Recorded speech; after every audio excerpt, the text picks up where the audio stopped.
Dhe unë kam përshtypjen që nuk e prisë ndoshta një sukses kaq të madh të Izraelit, sepse në ditën e parë kishte një lloj stepje nga të gjithë administrata amerikane, po mundoshin të dilnin dhe të thonin që ne nuk kemi asnjë lidhje me çfarë është duke bërë Izraeli, është përgjegjësia e tyre, do ta mbrojmë nëse vjen puna për ta mbrojtur sigurisht, por nuk do rrim në asnjë mënyrë.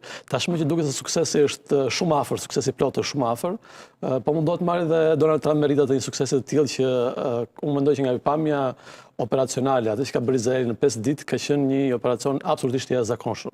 Pra nëse hyjmë në detaje se çfarë ka bërë Izraeli, se mos në 2-3 ditët e para, ka qenë një operacion në niveleve i cilësisë të nivelet të jashtëzakonshme. Pra ato operacione që do studiohen nga përshtypjen në shkollat ushtarake me dekada radhë. Për faktin që futi 100 dron në ato shtëpit lëvizëse portabël, kujtoj ditën e parë të sulmit, me ata dronët e futur që dukeshin si satelit të vegjël e tjerë, apo sepse pikasi 100 objektet strategjike, goditi në zemër, çfarë ndodhi, si?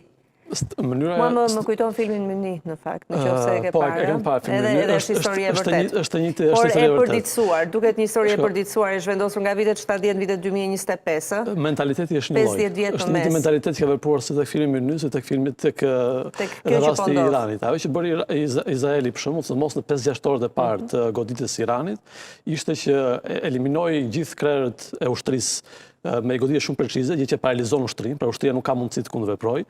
E dyta shkatroi sistemet mbrojtëse të Iranit, gjë që bën të lehtë për të marrë në kontroll hapësirën e Iranit. Tjetra shkatroi sistemet në të cilat dërgohen raketat, sepse kjo është shumë e rëndësishme. Mund të kesh 1000 raketa, le të themi balistike, por nëse nuk ke sisteme për të dërguar, nuk hyn në punë 1000 raketat. Dhe shkatroi si pjesë të tretë sistemet goditëse të raketave, sepse në këtë mënyrë Irani do kishte të pamundur të kundërpërgjigjej menjëherë. Dhe ne pam që kundërpërgjigjja e Iranit ka ardhur rreth 16 orë më vonë. Gjë që në raste të tilla është një kohë gjigande, pra ti kundërpërgjigjesh menjëherë në raste të tilla sepse e kapin në një befasi totale. Tjetra ishte penetrimi që shërbimi sekret izraelit Mossadi ka bërë Iranit prej kohë shumë gjatë. Ishte një operacion shumë i ngjashëm atë që bëri Ukraina brenda Rusisë në fillim të qershorit, që unë kam përshtypjen që dhe mendja e operacionit të Ukrainës ka qenë të lartë. Pra ndoshta kanë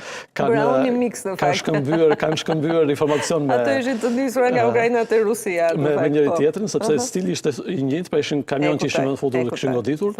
Pra ishin disa valë njëkohësisht që goditën pjesët kryesore të Iranit në fillim që e pamundsuan Iranin për të përgjigjur, pra e paralizuan.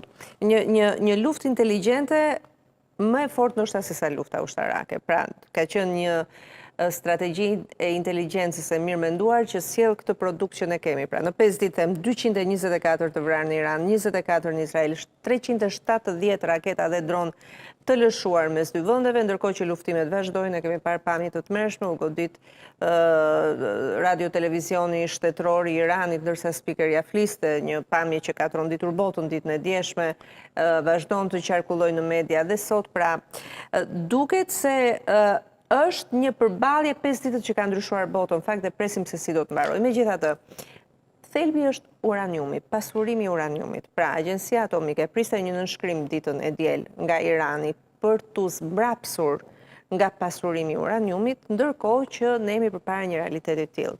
Përpara se të flasim, do të jap disa të dhëna se në çfarë mase, në fakt Irani është në çfarë faze është në pasurimin e uraniumit dhe pse Agjencia Atomike dhe ndërkombëtarët dhe gjithë komuniteti ndërkombëtar i druhet pasurimit të mëtejshëm. Uraniumi është një element, një metal i cili duhet pasuruar, duhet pastruar në mënyrë që të japë efektet e tij.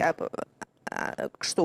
Megjithatë, në pasurim në përqindje të ulët, ai mund të përdoret për arsye mjekësore, për arsye civile, për energji elektrike. Franca për të bërë energji elektrike.